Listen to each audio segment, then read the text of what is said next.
भजन संहिता 34 उसका पहला वचन से मैं पढ़ता हूँ। वो इस तरीके से कहता है, मैं हर समय यहोवा को धन्य कहा करूँगा और उसकी स्तुति निरंतर मेरे मुख से होती रहेगी। मैं यहोवा पर घमंड करूँगा और नम्र लोग यह सुनकर आनंदित होंगे। मेरे साथ यहोवा की बड़ाई करो, आओ हम मिलकर उसके नाम की स्तुति करें।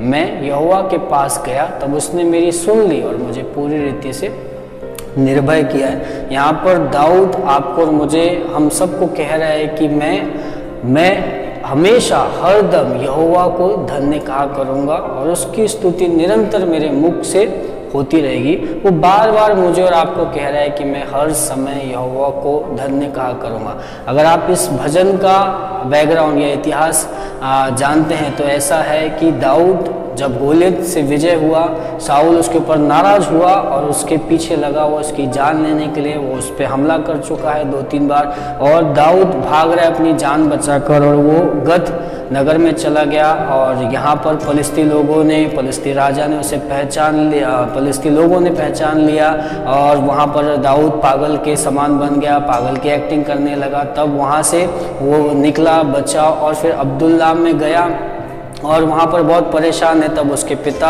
और उसके पूरे घराने और करीब 400 लोग जो दुखी है, बीमार है, तकलीफ में है, उसके साथ में जुड़े और उनके बीच में वो कह रहा है कि मैं हर समय यहोवा को धन्य कहा करूँगा और उसकी स्तुति निरंतर मेरे मुख से होती रहेगी और मैं यहोवा पे घमंड करूँगा और नम्र लोग यह सुनकर आनंदित करेंगे।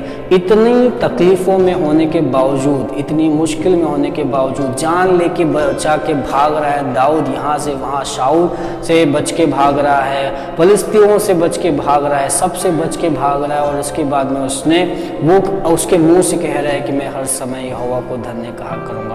मुझे पता नहीं आज जब आप ये वचन सुन रहे हैं आपकी परिस्थिति क्या है, आप कौन से हालात में हैं, कितनी कठिन समस्याओं में आप हैं, कितनी मुसीबतों में आप हैं, मुझे नहीं पता। लेकिन मैं और आप, हम इस तरीके से दाऊद के समान कह सकते हैं कि मैं हर समय यहोवा को धन्य कहा करूँगा और उसकी स्तुति निरंतर मेरे मुख से होती रहेगी।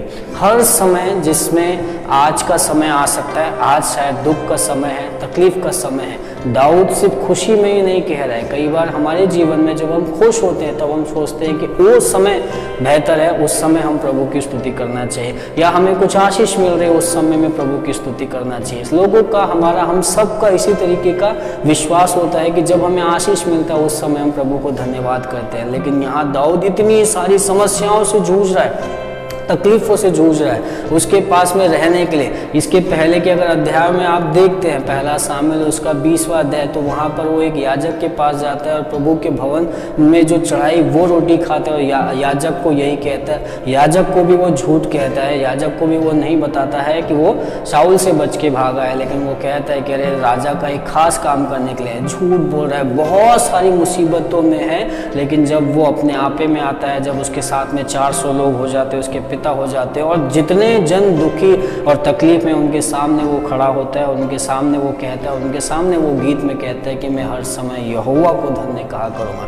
मुझे नहीं पता आपकी क्या हाल है, मुझे नहीं पता कितनी खुशी में आप हैं या कितने गम में आप हैं, लेकिन मैं और आप दाऊद के समान हम कह सकते हैं कि मैं हर समय यहोवा को धन्य कहा करूँगा और उसकी स्तुति निरंतर। आपके मुँह से क्या चीज़ निरंतर होती है, कौन सी बात आपके मुख से निरंतर निकलती है, कौन से काम आपके जीवन में निरंतर होते हैं। दाऊद एक ही चीज़ कह रहा है कि मैं उसकी स्तुति करता रहूँगा, उसकी स्तुति निरंतर मेरे मुख से होती रहेगी। और दूसरे वचन में कहता है कि मैं यहोवा पे घमंड करूँगा, नम्र लोग यह सुनकर आनंदित होंगे। यहाँ पर वो कहता है कि मैं यहोवा पे घमंड करूँगा। आप और मैं किस पर घमंड करते हैं?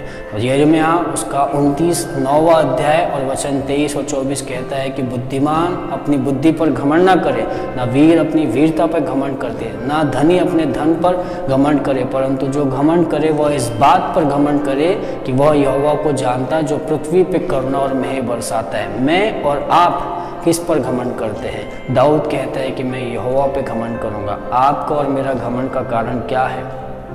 क्या हमारा पैसा?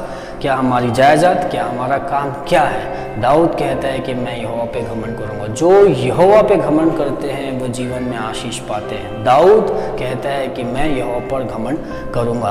और नम्र लोग, यहाँ पर नम्र लोग वे लोग जो इजरायली हैं, वे लोग जो प्रभु पे विश्वास करते हैं, वे लोग जो प्रभु के पास जाते हैं, जो प्रभु की इच्छा के अनुसार बुलाए गए, वो लोग सुनकर आनंदित होंगे। और आगे वो कहता है कि मैं यहोवा, मेरे साथ यहोवा की बड़ाई करो, आओ हम मिलकर उसके नाम की स्तुति करें। वो अकेला ही नहीं कह रहा, पर उसके साथ जो 400 लोग हैं उनको भी वो एक आह्वान दे रहा है कि मेरे साथ यहोवा की बड़ाई करो और आओ हम मिलकर उसके नाम की स्तुति करें। आज परमेश्वर आपको एक आह्वान दे रहा है। आज दाऊद आपको और मुझे एक आह्वान दे रहा है कि आओ हम यहोवा की बड़ाई करें। किसकी बड़ाई आप करना चाहते हो? आप क्या कहना चाहते हो? बार बार जो खबरों में दिखाई दे रही, कोरोना बढ़ रहा है, कोरोना बढ़ रहा है, कोरोना से मौत हो रही, कोरोना से बहुत तकलीफ हो रही है, आप एक बड़ाई करें एक बीमारी के नहीं। आओ हम मिलकर यहोवा की बड़ाई करें कि प्रभु का नाम और बढ़ रहा है, प्रभु का नाम आप तक आ रहा है, प्रभु का नाम, प्रभु का वचन, प्रभु की शांति, प्रभु की शक्ति, प्रभु की महिमा आप तक आ रही है, प्रभु का चमत्कार आप तक आ रहा है। आओ हम उसकी बड़ाई करें। आप किस चीज को बड़ाई कर रहे हैं? आप किस चीज के बारे में कह रहे हैं कि ये बढ़ रहा है, ये बढ़ रहा है, ये फैल रहा है? नहीं, मुझे और आपको कहना है कि नहीं, प्रभु का नाम बढ़ रहा है, प्रभु की महिमा बढ़ रही है, प्रभु लगातार मेरे घर पे आ रहा है, लगातार परमेश्वर की आशीष मेरे जीवन में आ रही है। जब आप ये सुन रहे हैं, जब आप ये समझ रहे हैं कि नहीं हम किसकी बड़ाई करें, हम बड़ाई करेंगे तो परमेश्वर की बड़ाई करेंगे। आओ हम उसके नाम की बड़ाई करें, आओ हम मिलकर उसके नाम की स्तुति करें। और वो यहाँ पर अपनी बात रखता है कि मैं यहोवा के पास गया तब उसने मेरी सुन ली और मुझे पूरी रीति से निर्भय किया। आज अगर आपके जीवन में कुछ समस्या है तो आप किसके पास जाएंगे? आप किसके पास में? कौन आपको छुड़ाएगा, कौन आपको बचाएगा? दाऊद परमेश्वर के पास में गया, दाऊद परमेश्वर के पास में गया और वो कहता है कि मैं यहोवा के पास गया और उसने मेरी सुन ली। आज परमेश्वर आपकी मेरी सुनेगा, आज परमेश्वर आपकी मेरी सुनेगा। और परमेश्वर ने उसे पूरी रीति से निर्भय किया। मुझे और आपको भी परमेश्वर निर्भय करेगा। हर एक प्रकार के डर जो आपके और मेरे जीवन में आ रहे हैं, हर एक प्रकार की घबराहट, हर एक प्रकार की चिंता, हर एक प्रकार के भय को परमेश्वर आपके और मेरे जीवन से निकालेगा।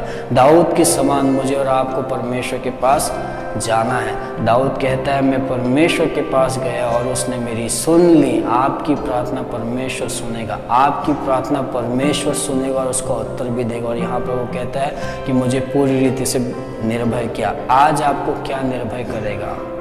कौन सी चीज़ में आपकी सुरक्षा है? कौन सी चीज़ आपकी बात सुनेगी? परमेश्वर के अलावा कोई और नहीं होगा। यहाँ पर दाऊद साफ रीति से कहता है कि मैं परमेश्वर के पास गया और उसने मेरी सुन ली और मुझे हर भय से निर्भय किया। परमेश्वर आपको और मुझे भी इन सारे डर जो बाहर चल रहे हैं, जो भी आप आज देखेंगे, जो दिखाई दे रहा है, जो सुनाई दे रहा है, जो उसके बारे में लोग बात करें और कुछ बात नहीं करें, बीमारी, डर, तकलीफ, समस्या, मुसीबतें, मौतें, बहुत कुछ, लेकिन परमेश्वर के बारे में जब हम उसकी बड़ाई करते हैं तो हमें समझ में आता है कि दाऊद कहता है कि मैं यहोवा के पास गया और उसने मेरी सुन ली। आज जब आप और मैं परमेश्वर के पास जाते हैं तो परमेश्वर हमारी सुनता है और हर एक डर से वो हमें निर्भय करता है। प्रभु आपको और मुझे हर एक प्रकार के डर से आज़ाद करे। प्रभु आपको और मुझे निर्भय बनाए, सामर्थ्य दे, शक्ति दे कि जो कुछ भी हम सुने उससे नहीं, परंतु जो परमेश्वर कहता है कि आओ